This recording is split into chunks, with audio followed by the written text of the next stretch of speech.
کے حضور پھیلائے اور پکار کر دعا کرنے لگی، پکار کر دعا کیا آپ نے، ٹھیک ہے. تو یہ دعا کے ادب تھے. اب اسی طرح وہ کلمے جو کلموں کے ساتھ اگر دعا کی جائے تو اللہ کبھی رد نہیں کرتا، وہ باتیں جن کو آپ اگر لگا لیں اپنی دعا میں تو اللہ رد نہیں کرتا، وہ باتیں بھی سن لیں. آپ صلی اللہ علیہ وسلم نے فرمایا، یہ ابن ماجہ کی روایت ہے، اللہ کے اسم اعظم سے جو دعا کی جاتی ہے وہ کبھی رد نہیں ہوتی، اللہ سے قبول کرتا ہی ہے.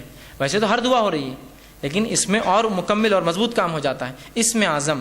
اور اس کے تعلق سے آپ صلی اللہ علیہ وسلم فرماتے ہیں، ایک صحابی تھے وہ دعا کر رہے تھے، انہوں نے دعا یوں کی اور فرمایا، اور دعا کے الفاظ یوں ہیں، اور کہا اللہم انی اسألوک انت اللہ لا الہ الا انت الاحد الصمد الذی لم یلد ولم یولد ولم یکن لہ کفوا احد. اس طرح سے انہوں نے الفاظ ادا کی.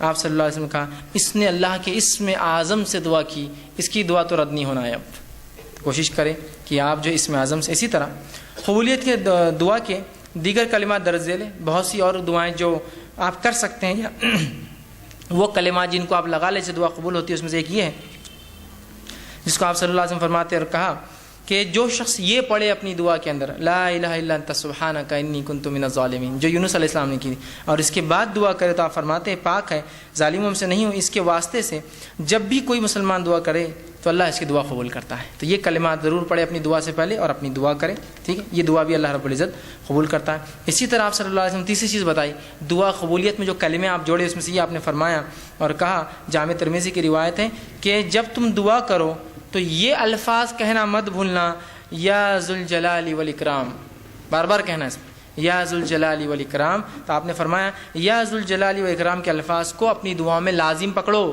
ہمیشہ بولا کرو ان الفاظ کو، یا ذوالجلال والاکرام، ٹھیک. اسی طرح قبولیت دعا